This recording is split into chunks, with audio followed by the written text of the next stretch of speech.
অসমৰ হাতীক লৈ বহিৰাজ্যৰ পুঁজিপতি বনিয়াৰ ৰমৰমীয়া বেহা বিগত 10 বছৰত বহিৰাজ্যলৈ সৰবৰাহ অসমৰ শ শ হাতী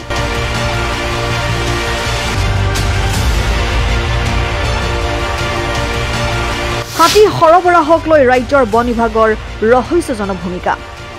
আম্বানীৰ চিৰিয়াখানালৈ অসমৰ পৰা হাতী সৰবৰাহ 20খনৰো অধিক এনিমেল এম্বুলেন্সৰে নিয়া হৈছে হাতী উজনি অসমৰ পৰা এনিমেল এম্বুলেন্সে যাত্ৰা কৰিছে গুজৰাটলৈ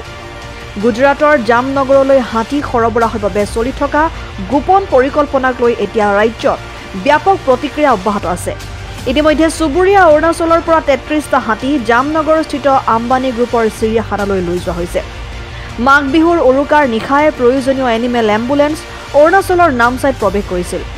সেই সময়ত একাংশ সচেতন পৰিৱেশ কৰ্মীয়ে সামাজিক মাধ্যমকে ধৰি একাধিক সংবাদ মাধ্যমত প্ৰতিক্ৰিয়া ব্যক্ত কৰিছিল যদিও কোনো কাণসাৰ নাই বন বিভাগ কিবা চৰকাৰৰ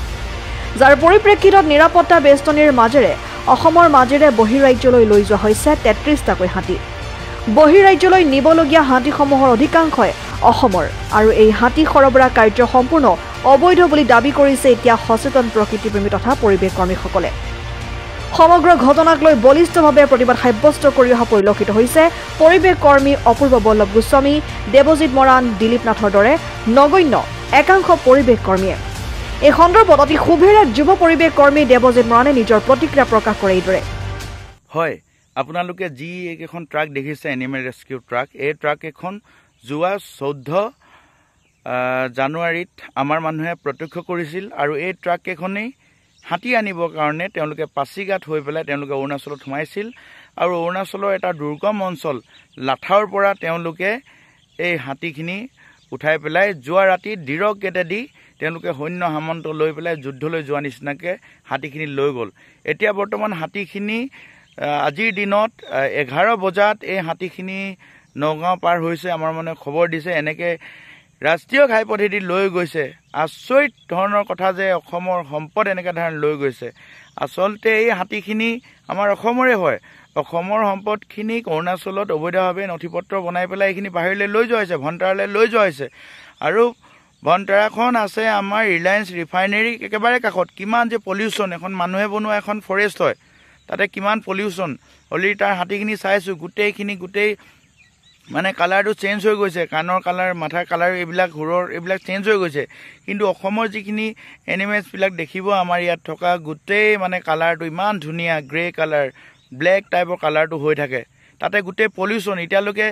2023 চনলৈকে 23টা হাতী মৃত্যু হৈছে বুলি খবৰ পাইছোঁ আৰু তেওঁলোকে মৃত্যু হোৱা হাতীবিলাকৰ ওপৰত তেওঁলোকে ইঞ্চুৰেঞ্চ কৰি থৈছে তেওঁলোকে বাণিজ্যৰ কাৰণে নিছে যে হাতীবিলাক মৰি গ'ল তেওঁলোকে কোটি কোটি টকা তেওঁলোকে তাৰ পৰা সংগ্ৰহ কৰিব এটা কিমান লাজৰ কথা তেওঁলোকৰ বন্যপ্ৰাণী কিন্তু কোনো মৰম নাই আমাৰ ইয়াত কিমান বন্যহস্তি মৰি যায় বেমাৰ হৈ পেলাই আচলতে তেওঁলোকৰ অসমৰ পৰা এইখিনি হাতী নিয়া কথা আছিল ৰেস্কিউ কৰি পেলাই ৰেস্কিউ মানে কি যিবিলাক হাতী দুখ পাই আছে যিবিলাক হাতী বুঢ়া হৈ গ'ল কষ্টত আছে সেইবিলাক হাতী ৰেস্কিউ কৰি পেলাই তাত ট্ৰিটমেণ্ট দিব সুন্দৰভাৱে ৰাখিব কিন্তু আজিৰ দিনত সেইটো নহয় আজিৰ দিনত 14-15 বছৰীয়া সৰু সৰু হাতীও লৈ যোৱা দেখা পাইছোঁ এইটো এটা বিজনেছ হয় ডাঙৰ এটা মানে ইয়াতে নেক্সাছ এটা জড়িত হৈ আছে গোটেই মানুহখিনি জড়িত হৈ আছে বিভাগীয় কৰ্তৃপক্ষ জড়িত হৈ আছে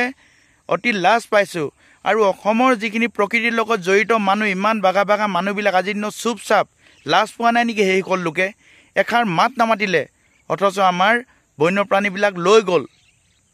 কেনেকৈ এইবিলাক হ'বলৈ পাইছে আমাৰ বন্যপ্ৰাণী আমাৰ প্ৰকৃতিক এনেধৰণে বিক্ৰী শেষ কৰিব নেকি মই অনুৰোধ জনাইছোঁ প্ৰত্যেকটা দল সংগঠন প্ৰত্যেকজন প্ৰকৃতি কৰ্মীক মই অনুৰোধ জনাইছোঁ যদি সঁচাই কাম কৰে আমাক সহায় সহযোগ কৰক আপোনালোকে এষাৰ মাত মাতক সেইটোৱে মই অনুৰোধ জনাইছোঁ ইফালে সমগ্ৰ বিষয়টোক লৈ সুস্থাৰ হোৱা দেখা যায় আন এগৰাকী পৰিৱেশ কৰ্মী দিলীপ নাথে তেখেতে চৰকাৰৰ এনে চৰম সিদ্ধান্তৰ তীব্ৰ বিৰোধিতা কৰাৰ লগতে অনাগত দিনত অসম তথা উত্তৰ পূৰ্বৰ হাতীসমূহ বহিৰাজ্যলৈ সৰবৰাহ কৰাৰ কাৰ্য ৰোধ কৰাৰ দাবী জনায় অতি দুখ লগা বিষয় শোণিতপুৰ জিলাৰ মাজেৰে নগাঁও হৈ 21টাকৈ হাতী অসমৰ হাতী প্ৰত্যেকটো হাতীয়ে গাড়ীখনৰ ওপৰৰ পৰা সুৰডাল দাঙি কৈ গৈ আছে যে আমাক আজি অসমৰ বাহিৰলৈ লৈ গৈ আছে অসমৰ জলবায়ুৰ লগত নিমিলা এখন ৰাজ্যলৈ আমাক লৈ গৈ আছে যে জাতীয় দল সংগঠন বা অসমৰ সচেতন ব্যক্তিসকলে আমাৰ ওপৰত কিন্তু কোনো প্ৰতিবাদ নকৰিলে। অতি দুখ লগা বিষয় যে অসমৰ হাতী ভুৱা নথিপত্ৰৰে জামনগৰলৈ যি হাতী লৈ গ'ল অৰুণাচলৰ নথিপত্ৰ দেখায়, কিন্তু গোটেই হাতীবোৰ অসমৰ। এনেকুৱা নথিপত্ৰ ভুৱা বনালে যে আচলতে প্ৰকৃত হাতীৰ মালিক যদি হাতীটোৰ বয়স হৈছে 40 বছৰ, কিন্তু তাৎক্ষণিকভাৱে তেওঁলোকে মালিকৰ স্বত্বাধিকাৰ দেখুওৱা হৈছে, অনাৰশ্বিপ দেখুওৱা হৈছে আজি 2 মাহ বা 3 মাহৰ আগত অৰুণাচলৰ এজন মানুহৰ হাতত। যিহেতু হাতী কিনা বেচা কৰা বন্ধ আছে সুপ্ৰিম কোৰ্টৰ নিৰ্দেশ মতে, তাৎক্ষণিকভাৱে তেওঁলোকে হাতীটো যি হাতী আজি 21 তাৰিখে হাতী গুজৰাটলৈ জামনগৰলৈ লৈ গৈ আছে, আজি অসমৰ মাজেৰে গৈ আছে, গোটেই অসমৰ ৰাইজে দেখা পাব ৰাষ্ট্ৰীয় ঘাইপথত। এই হাতীকেইটা কিন্তু সম্পূৰ্ণ অসমৰ হাতী। গোটেই নথিপত্ৰবোৰ প্ৰকৃত মালিকক লুকুৱাই অন্ধকাৰত ৰাখি তাৎক্ষণিকভাৱে নতুনকৈ অনাৰশ্বিপ বনাই এই হাতীবোৰ প্ৰেৰণ কৰি আছে। মই মাননীয় মুখ্যমন্ত্ৰী মহোদয়ক অনুৰোধ কৰিম যে চাওক, আচলতে কংগ্ৰেছ চৰকাৰৰ দিনত সকলোতকৈ দুৰ্নীতি কামটো হৈছিলে গড় হত্যা। মই ভাবোঁ যে গড় হত্যা কৰাৰ কাৰণেই কংগ্ৰেছ চৰকাৰ কিন্তু পতন হৈছিল। ঠিক তেনেকুৱাকৈ অসমৰ ৰাইজৰ আৱেগ আছে। মই ভাবোঁ যে অসমৰ হাতী আমি এটা বন্ধ কৰিব নোৱাৰোঁ, যিহেতু অসমৰ মুখ্য বন সংৰক্ষক, মুখ্য মন্ত্ৰী পাবুলি, কেন্দ্ৰীয়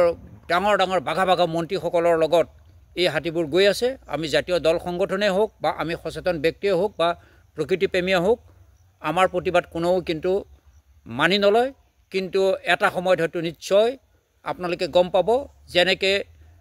কংগ্ৰেছ চৰকাৰৰ পতন হৈছিল অসমত সবাতোতকৈ গড় হত্যা কৰাৰ কাৰণে, ঠিক তেনেকুৱাকৈ এটা দিনত কিন্তু আপোনালোকৰো পতন হ'ব, য'ত অসমৰ হাতী আজি মাতিব নজনা জীৱ জন্তু ভুৱা নথিপত্ৰত সবাতোতকৈ বিজেপি চৰকাৰৰ কাৰ্যকালতেই অসমৰ হাতী বাহিৰলৈ প্ৰেৰণ কৰা হৈছে। উল্লেখযোগ্য যে বিগত 10 বছৰত বহিৰাজ্যলৈ সৰবৰাহ হৈছে প্ৰায় 4 শতাধিক হাতী। অসমৰ হাতীক লৈ বহিৰাজ্যৰ পুঁজিপতি বনিয়াৰ এতিয়া ৰমৰমীয়া বেহা।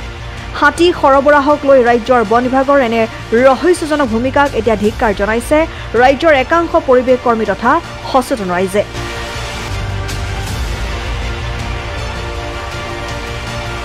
নিউজ ডেস্ক ৰিপৰ্ট, জননী লাইভ।